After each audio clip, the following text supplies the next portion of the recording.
Good evening.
Okay.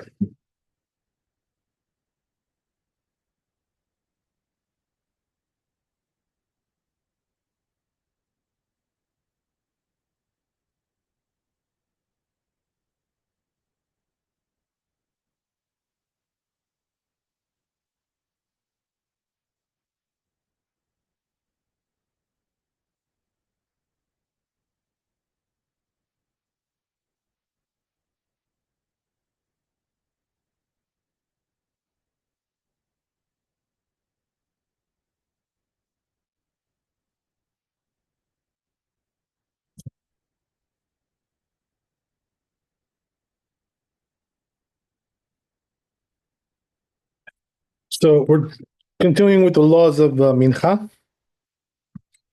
and this is Reish Lamed Gimel. Okay.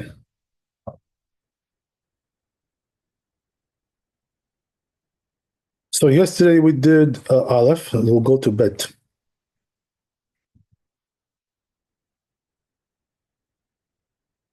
So this is an important halacha, for prayers in general. I'll tell you what it says. A lot of people don't put their mind to this, when they go to pray. So it says, right, like this in the Bet Yosef, in the Tur, when a person comes to pray, right, the rule is, Rav Amram says, you got to wash your hands, before you pray. So this is an important thing, that some people look this over oftentimes. They don't wash their hands. So let me just tell you a couple of things, right? Number one, you don't need a cup for this, okay? So don't go looking for your cup, oh, where's my cup? For prayers, you don't need a cup, okay? All you need to do is just, open the sink and pour some water on your hands. You don't really need to do it 3 times either, so one time is enough. Just got to make sure, your hands are nice and clean. And this is a good thing, a proper thing to do before you pray Amidah, whether it's Shachrit or Mincha or Arvit, whatever it is, right? It's all the same. So, okay. So, and we don't bless on this, there's no blessing. Okay. So it says this rabbi, right? Look what it says, right? If you don't have water to wash your hands, what about if you don't have water? You're in a place where there's no water there. So what do you do?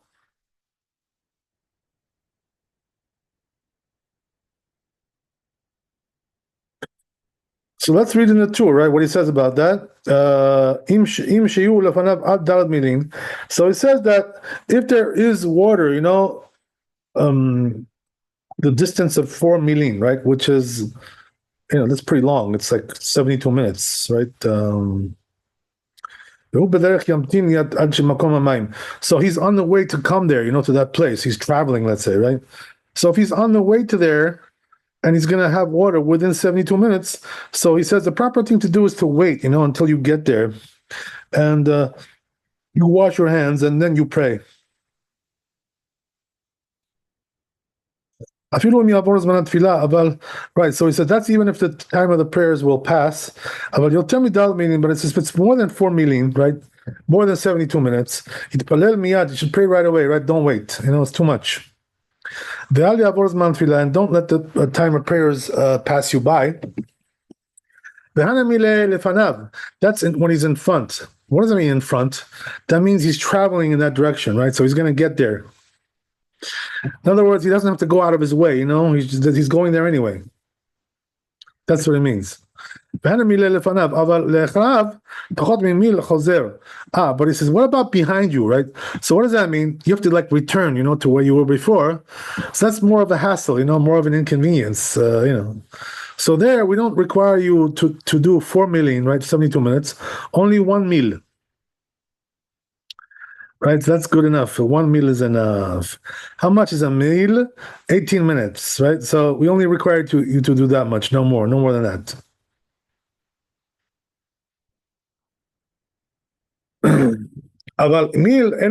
But if it's really 18 minutes or more, we don't require you to do that. So in other words, it has to be less than 18 minutes.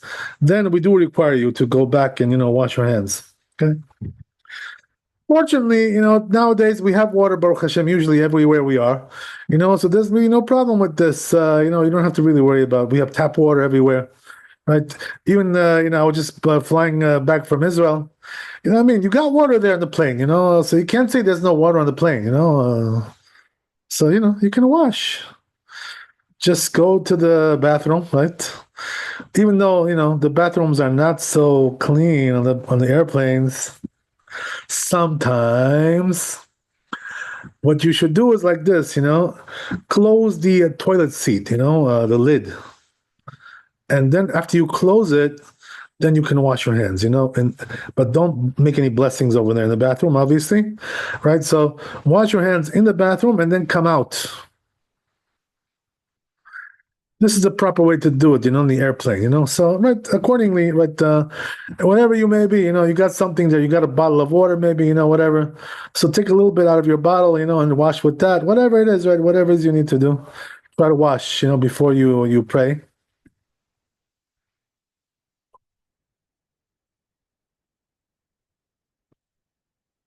Okay, great. So that's that. So a person should get habituated with this, to wash hands before prayers. I'm not talking about Kriyat Shema, by the way. That's not what we're talking about. Amidah. Okay, Kriyat Shema doesn't require you to wash your hands, right? Or making blessings in general. There's no requirement. Okay, great. So fantastic. Let's move on a little bit. What else we got here? Tosfot Katu, right? This was the Rav Amram, but Tosfot says she'en lo pachot mimil chozer, aval mil eno chozer. He also says, right, 1 meal is the limit, just like we said before.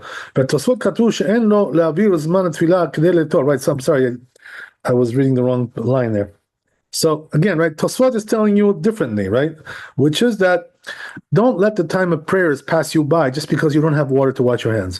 So meaning what? That just pray, if you don't have any water and the time of prayer is going to pass by, so then, what you should do is just, right, pray without washing. We already said, right, that the alternative, to washing when you don't have water is to, rub your hands against something which is abrasive, like your clothing, a towel, the wall, right? Some tree, I don't know, God knows what, whatever it is, right? Something like that. That's what you do, when you don't have water. So Tosfot says, right, don't wait, that's not a good idea, don't wait if the time is going to pass you by. Because, every prayer in Judaism has a fixed time, so there's always going to be that issue, right, with you. As we said, right, with women, it's not really so relevant because women can pray, pretty much anytime they want. So it's a little bit different with ladies, but anyway, right, because it really never passes you by when you're a woman. You can always do something, right? Okay, whatever. It's all good. You get the idea. I hope you get the idea. Okay, so let's move on. So, right, that's what he tells you over here, right? So he rub them with something abrasive, like dirt, or straw, or with a pebble, with a rock. Right?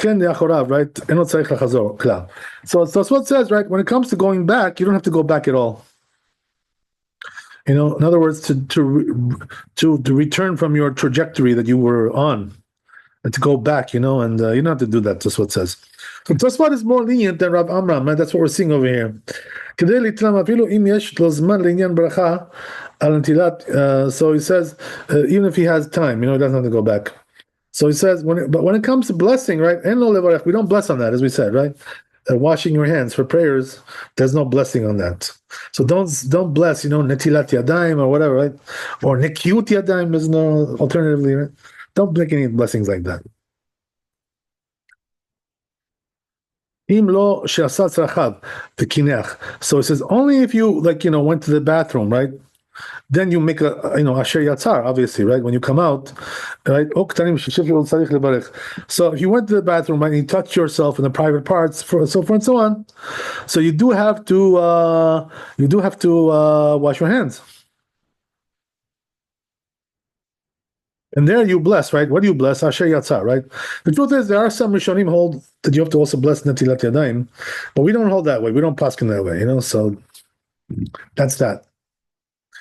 Okay, that's the whole tour, right? In this chapter. So we'll go to Beit Yosef and see what he's got there.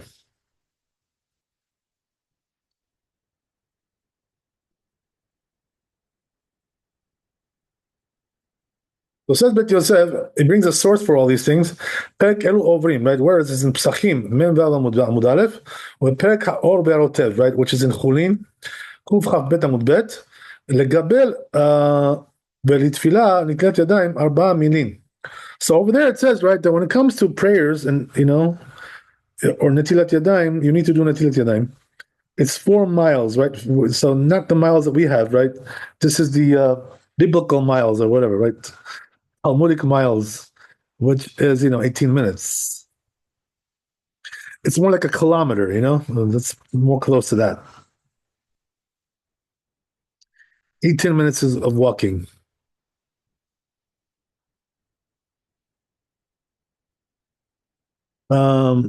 So you got to do four of those, right? So it comes out to be 72 minutes. Amar Rav Yosef bar Chanina, but this rabbi says lo shanu ela lefanav. That's only, he says, in front of you. This rabbi says, right? When you're going in front of you, you're traveling in that direction. Aval le'acharav, but when it comes to going back, right? Reversing your steps and going back, afilu mil enot tzarich chozer. You don't have to even do a meal, right? Even 18 minutes you don't have to do. Amar Rav Acha ba'imina milu deno chozer. So he says, you see from there, this rabbi says you see that you don't have to go back a meal, which is 18 minutes. Ha pachot meal, but if it's less than 18 minutes, you do have to go back. Chozer. That's the Gemara, right? That we see in Psachim and in Chulin.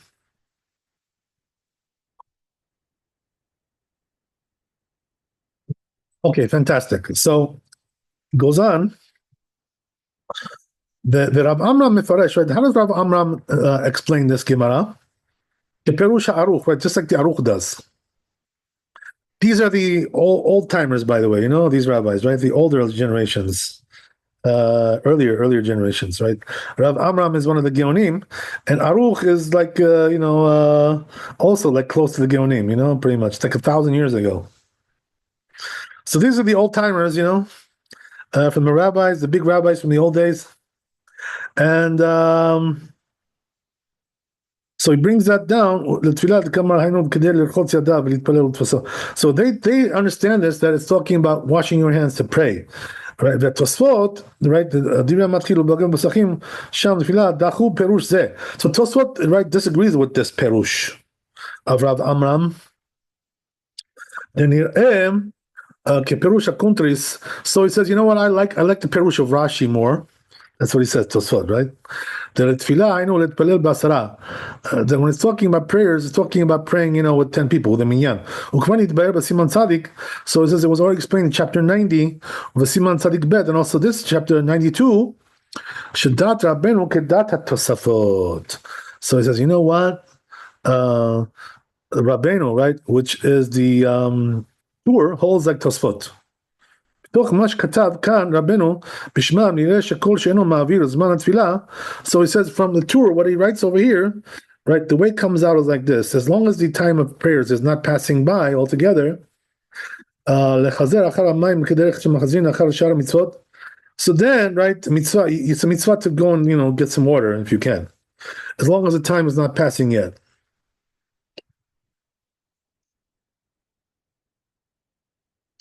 Right, that's what it says also in chapter 92. Okay, let's move on.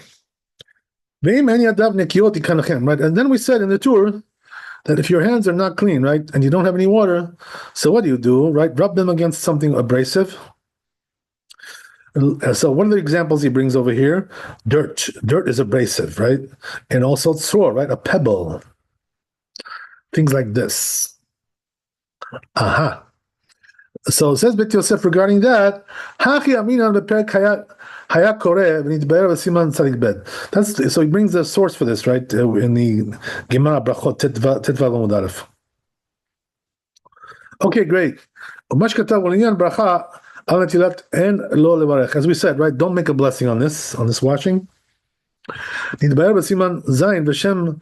already explained in chapter 7, right? That was the beginning, in the good old days, right? When we started 2 years ago, we were doing that. So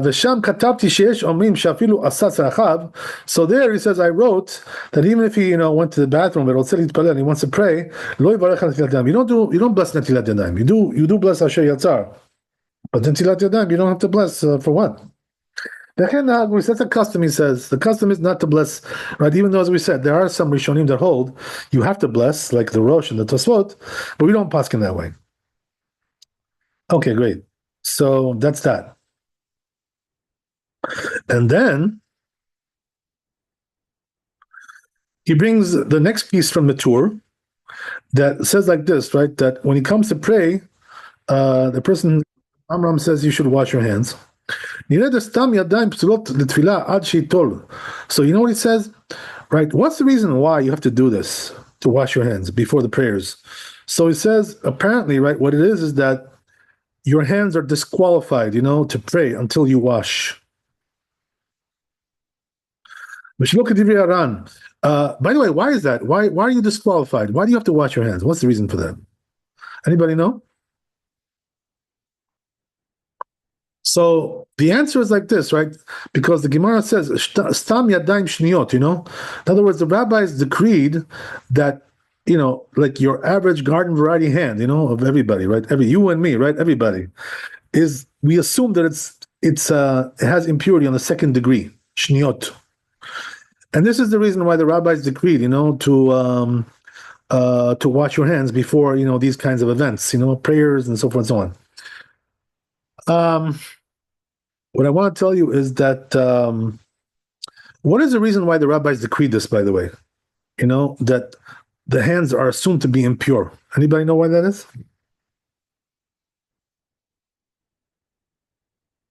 So the Chazal say the reason is because yadayim askaniotem, you know what that means? In other words, the hands tend to like grope around, It's because the hands are like, natural gropers.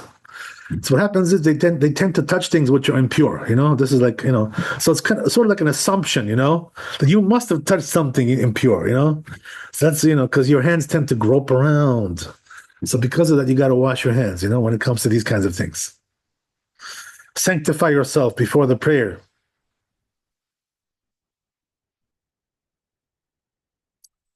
Okay, great.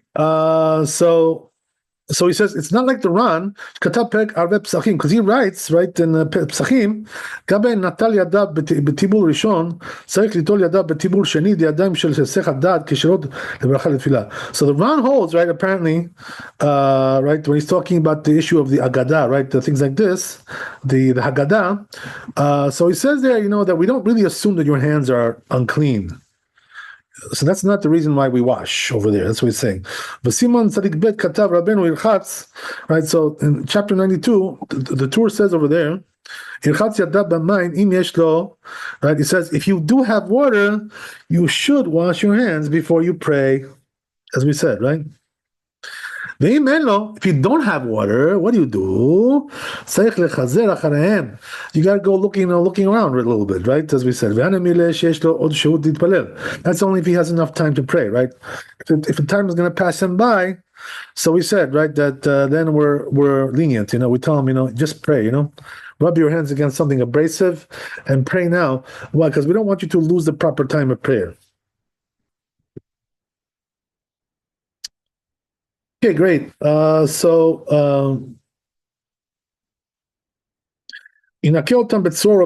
we said, right, clean their hands with something. Anything which cleans you, in other words, something which is abrasive. Katab Avi Ezri, right? When I say abrasive, right, I'm not talking about sandpaper, what I mean? No, it doesn't have to be that much. I'm talking about something which is a little bit abrasive, right? Slightly abrasive, right? Don't cut your hands, with sandpaper. I'm not talking about that. Forget about that. Okay.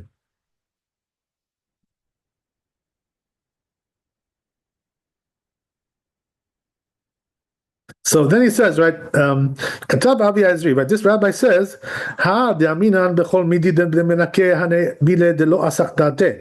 So he says, right, that when we said use anything which cleans you, that's only if he didn't divert his attention. In other words, he didn't divert his attention from the hands. Rather, it was just dirtied up with some mud, right? Whatever. And some say on the contrary, right? It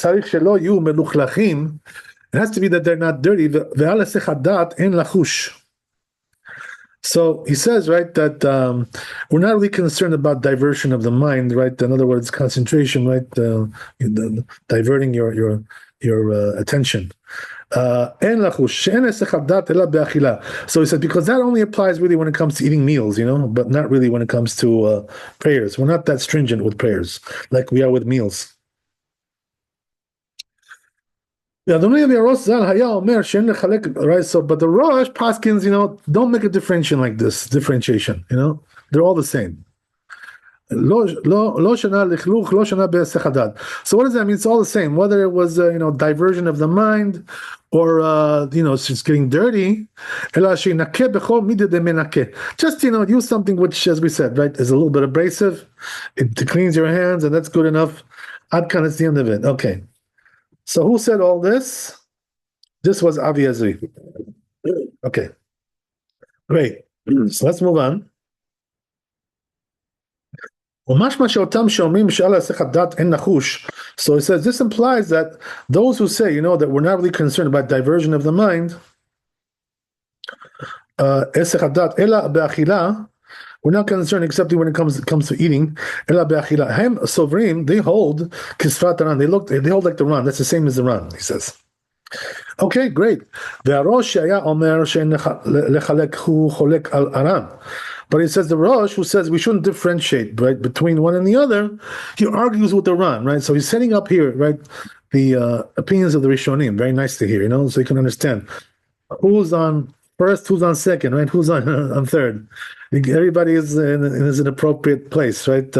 Setting it up for you. I'll tell you something, this is the reason why it's so important to learn Bet Yosef. A lot of people, make this mistake. What they do is they try to learn Gemara with the Rishonim themselves, without Bet Yosef. And the thing is, that the problem is that we don't really have the brain power or the holiness to put all the Rishonim, the earlier authorities, in the proper perspective.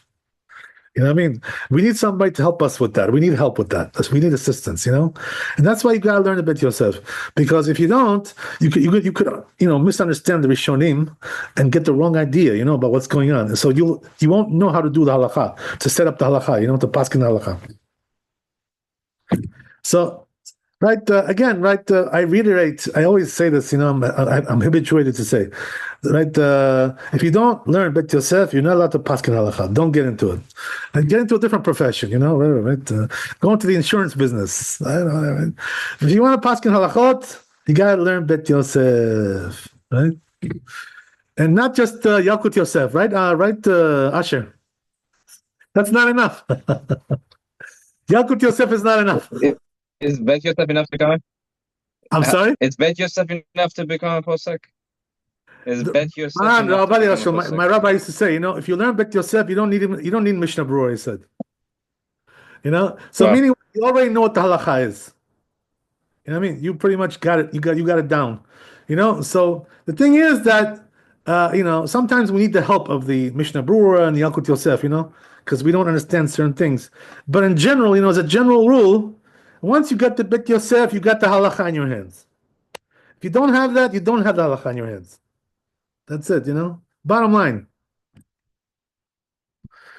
So don't think, you can skip over the Bet Yosef and do some shortcuts, what I mean? Don't try to do that. You're wasting your time. Not a good idea. Okay. So okay, let's move on a little bit here. We're almost done with this chapter here.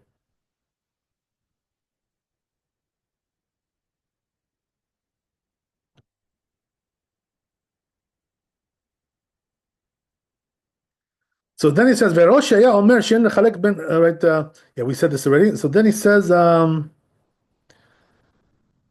"Besover." So he says, "The adaim shel hesach hadat psulot tefillah." The Rosh holds, right, that if you diverted your hand and mind from the prayers, right, from the hands, right, that means that they're disqualified for prayers, and that's why you got to wash. Kishem shepsulot la'achila, just like when it comes to eating, same thing. V'chen yireh midivri Rambam. So the Rambam seems to go like the Rosh over here, right? Same idea. So apparently, right, we're not going to paskin like the Ran here, who's a little bit more lenient, right? Milchot tefillah, laws of prayers, right? The Rambam, Milchot tefillah. Ukvar katavti zeh besiman tzadik bet, right? And that's right. So I already wrote this in chapter 92. Okay, that's the end of the Bet Yosef here.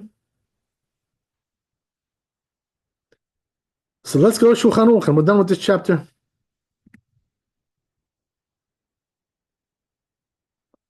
So says Maran over here, Shulchan Aruch, im yesh lo mayim, if he has water, right? As we said, tzarich litol yadav kedei litpalel. So then you have to wash your hands for prayers. So don't forget that, when you come into the shul, right? Or, if you're a lady, right, who prays at home, whatever, in the office, make sure you go first to the sink, right? And wash your hands before you start praying. Okay. If I did it, let's say, right before going to Mincha at home, do I need to do it again? How much time do we? Yeah. So the truth is, that if you're, if you washed right before, there's no problem. You know, you know what it usually means, right? Right before, right? We already mentioned this before a little bit. Usually we're talking about like a half hour, That's okay, like half hour leeway we give you. But more than that, right? You should wash your hands again. It's more than a half hour. Okay, so Does this need cup? no, does not need, no cup and no 3 times. You don't need to do 3 times, right? Just you open the sink and you wash your hands. That's all you need. So don't waste your time with cups, and don't looking for cups and all that, right? It's not necessary. There are some people, by the way, who are stringent about that, and they use cups, And I have to say, they're just being silly, It's not really- but you know what it is? It does make some sense if you just use the bathroom, to use a cup, because there are some more stringent with that, even that's not the halacha, by the way, The halacha is we don't use a cup when you come out of the bathroom. You don't need a cup. But Maran Rabbi, my rabbi, he was stringent, to do 3 times. He didn't use a cup when he came out of the bathroom, but he did it 3 times on each hand. So if you want to do it that way, be my guest, right? It's a good deal. But truth is, even 3 times is not necessary, But it's like a stringency a little bit. I'm talking about if you use a bathroom, right? But if you didn't use a bathroom, you don't need 3 times, you don't need a cup, you don't need any of that, right? So don't waste your time with that.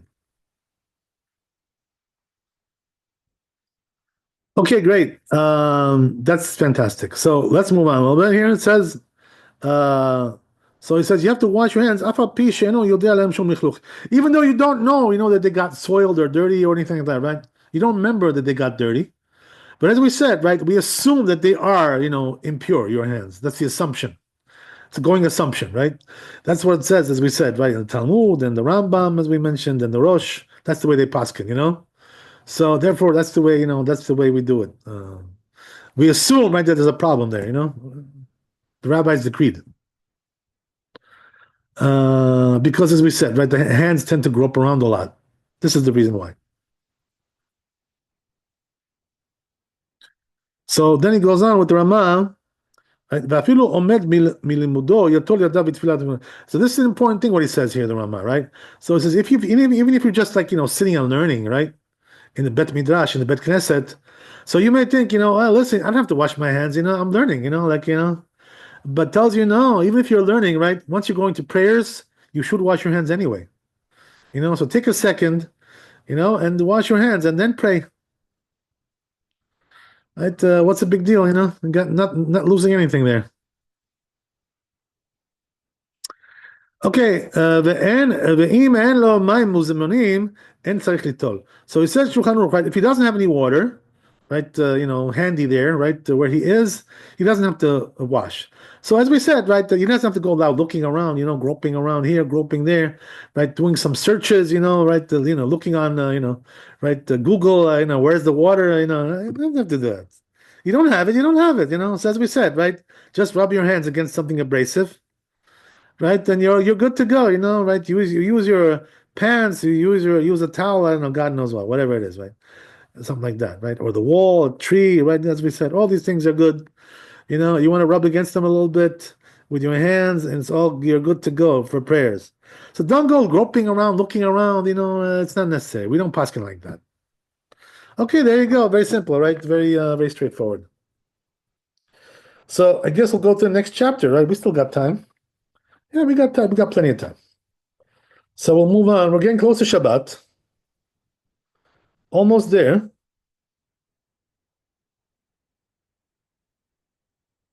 So let's see what we can do.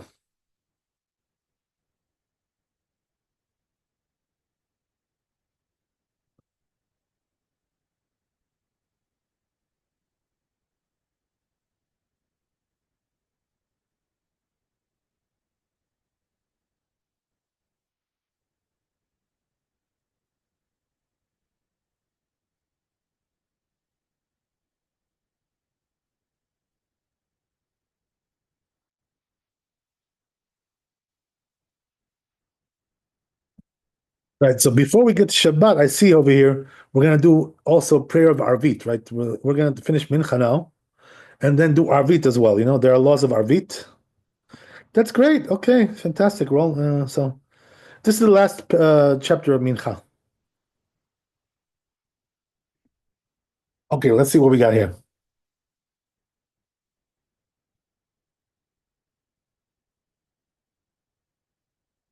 So says the Tur, Shachach velo itpalel mincha mitpalel arvit time. Right. This is an important. This is one of the most important chapters, right? When it comes to laws of prayers. What happens when you forgot to pray, right? Mincha. What do you do? Right? It's too late now to pray, right? It's already night, so you can't pray mincha at night. So what do you do? Mitpalel arvit time. You gotta do arvit twice, right? That's the makeup. You gotta do a makeup there. הראשונה של ערבית והשנייה של תשלום ממנחה. So how does it work? The first one you do is going to be, right, the regular avit, and then the makeup is going to be afterwards. So what does that mean? You're going to do Amidah twice, right? You don't have to do Kriyat Shema twice. We're not talking about that, right? There's no reason to do that. Just the Amidah, you got to do it twice, So you do Amidah one time, that's the regular Arvit, and then the second Amidah is going to be the makeup for Mincha. Okay? So, as a general rule, right, women don't need to do this because they're not really obligated to pray 3 times a day, right? Except, according to Tosfot. So What the is only, woman's obligation? I'm What sorry? is the woman's obligation? What is woman's obligation? What is woman's obligation? Okay, so yeah, so we've spoken about this story a couple of times, but I'll tell you again. Yeah, very briefly.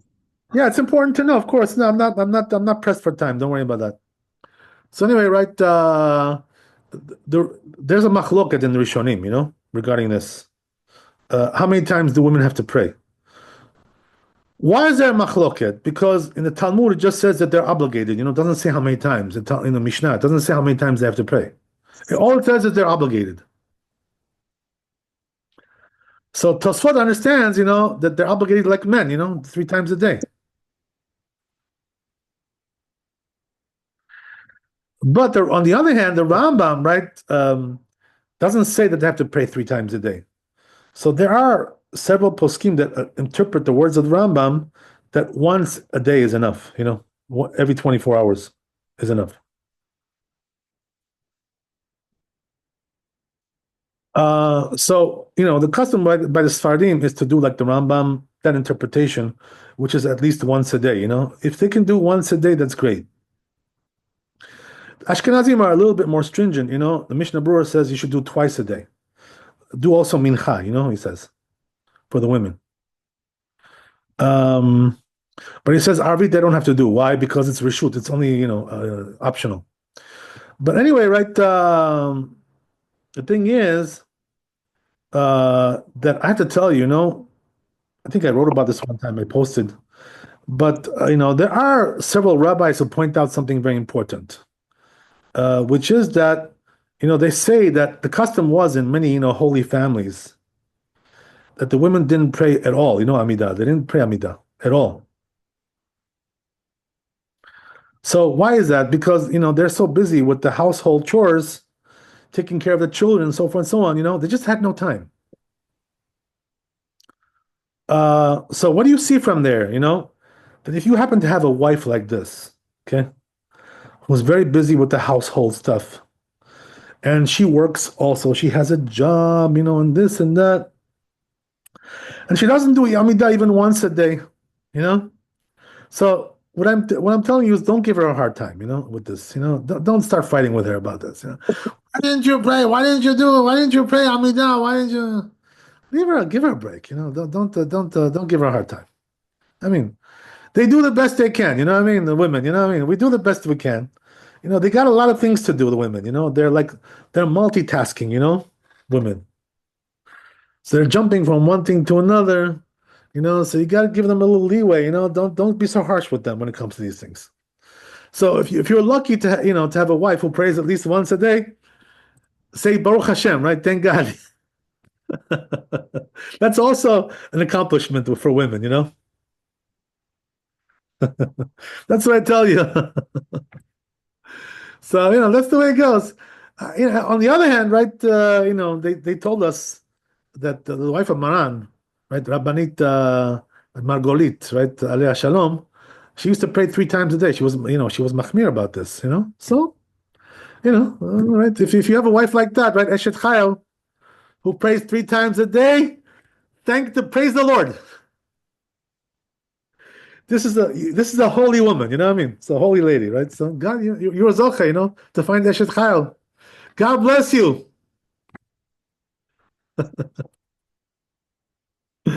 Okay. So, you got lucky, right? You lucked out. As they say, the Americans, I married well, you must have married well there. When the Americans are talking about marrying well, they're talking about, they married a rich woman with money.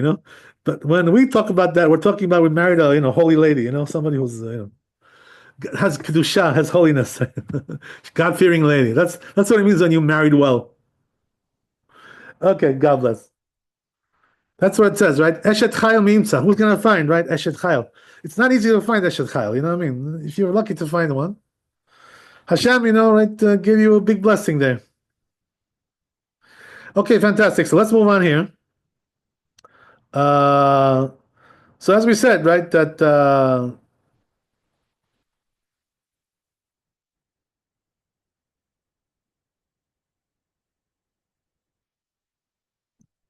women, as we said, right. So the only case where the women will have to do, makeups, is if their custom is to pray 3 times a day. So if they already took on that custom, as a chumrah, whatever. So they don't have to do. They have to do makeups. Why? Because they took it on as an obligation already. I mean, to pray 3 times a day. Yeah. And sometimes that can be averted. How do you avert that? By saying Beli Neder, declaring, that I'm praying 3 times a day, Beli Neder, and I don't mean to take it as a neder. So this way, she's not really obligated to do so. Just doing it as a extra, extra credit, as I say, right? As the teachers say, it's extra credit. All right, so that's what we're talking about. So you got to make it up, right? As we Which siman is this subject, woman praying? Do you remember? Is it before or after? yeah, we already passed it. You We already passed it. yeah. All it says, in the Shulchan Aruch is that women are obligated to pray. That's all it says. It doesn't say how many times. Why is that? Because that's what it says in the Mishnah. So, okay, fantastic. So take a look also in the in Yalkut Yosef, and you'll see over there what they write about this, in other books as well. Right? The Halichot Olam. Take a look over there in those things. You'll see a lot of things there. I think there's also a tshuva in Yebi Omer about this, about the women's prayers. A long tshuva about this.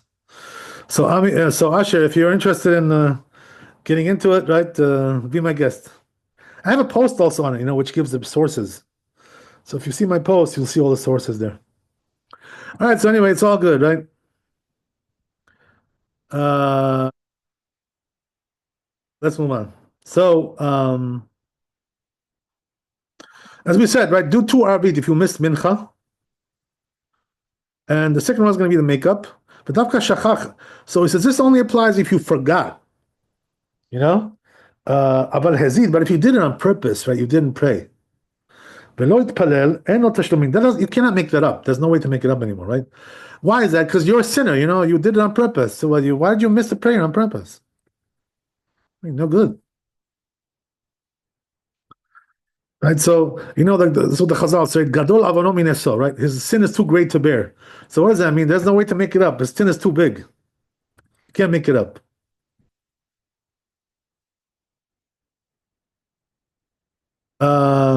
ולא יתפלל, אין לו תשלומים, בגאון כתב אפילו הזיד, אם רוצה להשלים אותה בתפילת ערבית.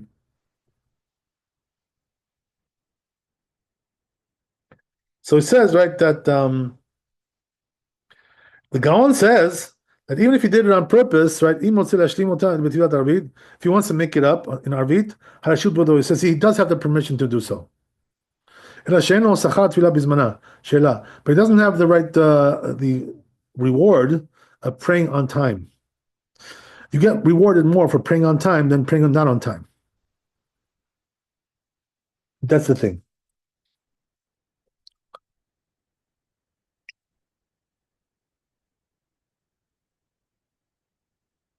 Okay, great.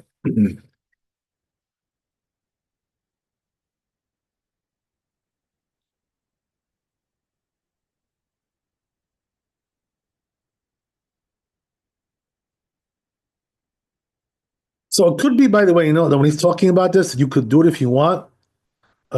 He's talking about, tefillat nedava, right? You do it like as you do it as a donative prayer, optional prayer, right? You're not really obligated. You could do it like that. That's what he means to say, probably. Okay, we're gonna get into that. Sheila l'Adonai Arsa, right? So then he brings. Okay, so let's see the first Bet Yosef before we go on.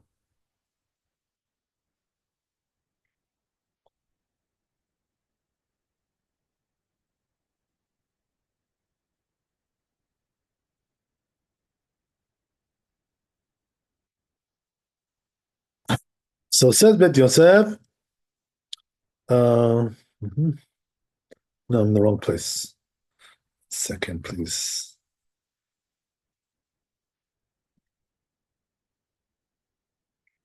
Yeah.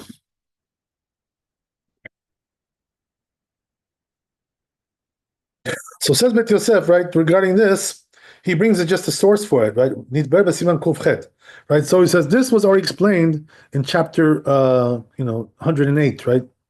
So if you want to see more about this, right, about this issue of makeup prayers, that's the source of all that. So that's one piece here. I think there's also another piece. see what else we got here. This piece, right? So it says here, Katuv Bekitvei Maharai. It says in the Maharai, Tumat Adeshan, right? Siman Nuntet, Sheim Avar Zman Mincha, Virotze Litpalel Arvit. If the time of Mincha, right, already passed, he wants to do Arvit. Sheno Omer Ashrei. So he says, don't say Ashrei, right? It's not relevant anymore to say Ashrei, right, when it's during the night. So since the time of the prayer of Mincha already passed, im ken hayom kala, right? So the day is over. Ve'alach lo ve'lo matzino tashlumin. So it said we don't find a makeup le'ashrei. You hear this? Right? It's a good point, right? We don't find, right? The rabbi said you have to make up ashrei if you missed it.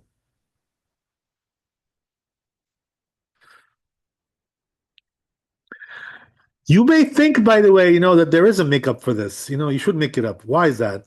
Because it says in the Talmud, that a person who says ashrei 3 times a day, he's sure to be, in the world to come. So you may think, let me make it up, because I want to be in the world to come. But comes this rabbi and tells you, right, you're not obligated to do that. We don't do ashrei. Okay, what can I tell you? והריב"ש כתב בתשובה, says the Rivash, right? שנכון הדבר לומר אשרי אחר תפילת ערבית. So Rivash says, no, you should say אשרי. Oh, you see, right? You have another opinion here. קודם תפילת תשלומין, שהיא תשלומין.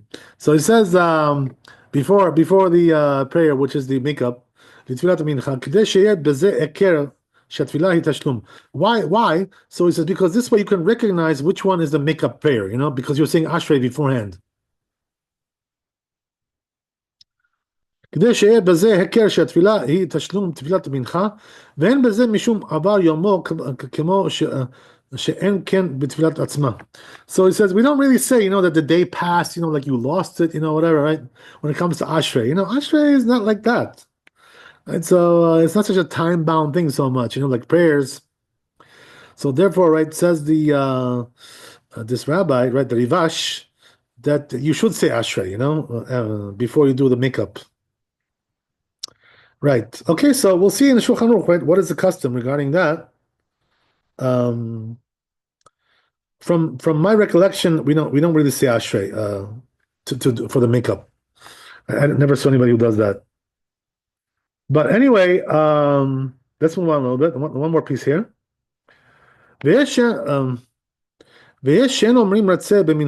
Oh, so he says, right, that there are some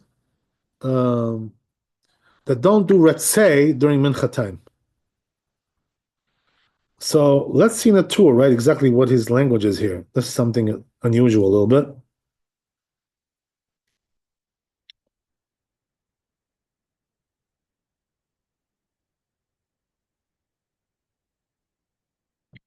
So you know what? We should read this tour. We're going to read it, Bezat Hashem. There's a lot of things here, good things to know. But before that, let's just read this piece that we're doing now.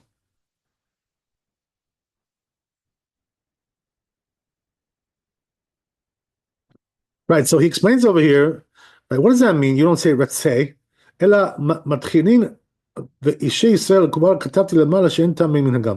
So he says, right, that there are some who have the custom that this, blessing, right, which is, the last 3 blessings, right, the first one, the last 3, right, retzei, he says we skipped out those words and we start with ve'ishe Israel, which is a little bit later, the continuation of the blessing. So he says there's no reason to uphold this custom, right? No sense in it. So he doesn't recommend, right, to do the custom. We don't do it. Nobody does it today. Okay, fantastic. So that's the tour. So let's go back to Beit Yosef and Shulchan Aruch. So it says here, right? So Besiman Kuf Chaf, right? So he says that where did the tour write about this? In chapter 120. Okay, fantastic. That's all we got. So let's see Shulchan Aruch, right? And we'll continue. So says Shulchan Aruch like this: Im shachach velo itpalel mincha. If he forgot and didn't pray mincha, mitpalel arvit shtam. You got to do arvit two times. ואומר אשרי קודם תפילת השהי, תשתומין לתפילת המנחה. So he says, what do? Say Ashrei, right? So he passes like the Rivash, who says you should do Ashrei. So, but the interesting thing is, right, when do you do it? So he says you do it before your makeup Amida. So how does that work, right? First, you're going to do Arvit, the regular way, right? Everything normal. Right? And once you finish the Amida, you're going to say Ashrei, and then do the makeup. That's the way he says. Right? Look over this. So he says, look in this chapter.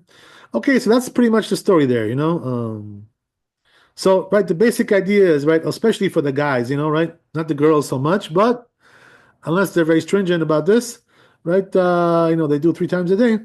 The guys, if they did miss mincha, they have to do arbi twice. So just to reiterate, right, we've already spoken about this, but what does it mean to miss mincha? What is the last time for mincha? So we already said, like yesterday, right, and that the last time for mincha is when night comes, until the night. So what does that mean? It's not shkia, right? It's not the sunset. That's not the last time for mincha. You still have more time after sunset, until the stars come out. So the kochavim. So according to the Geonim, how much time do you have? 13 and a half minutes, right? You have still to pray mincha after, after the sunset. So definitely you have that much time.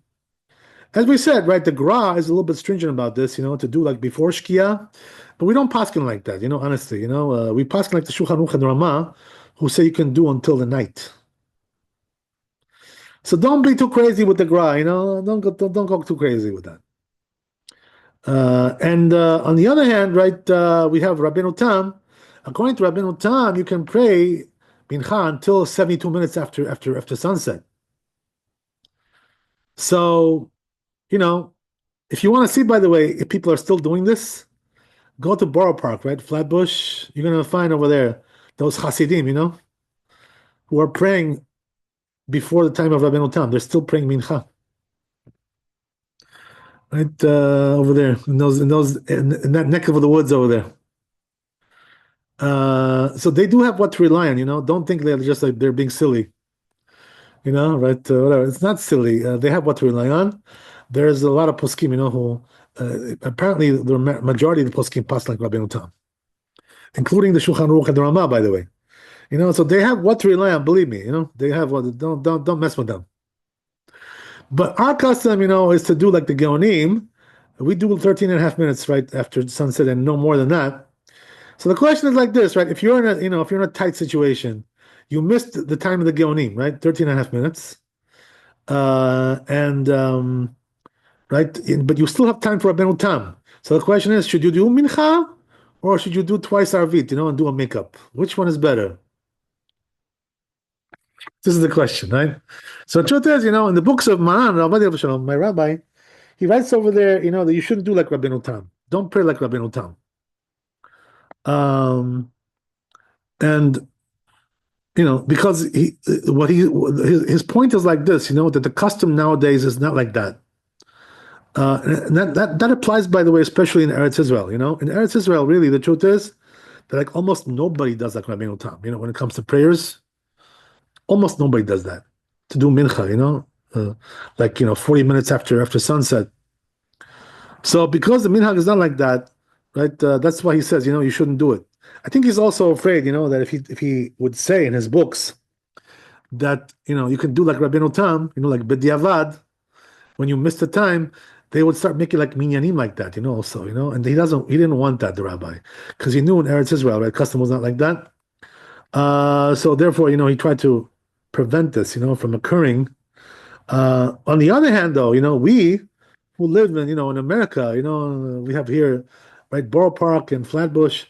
The custom here is to do like Rabbeinu Tam, by some people. So therefore, I personally will tell you, that if you miss the time of the Geonim, you still have time to do Rabbeinu Tam. You should still do mincha.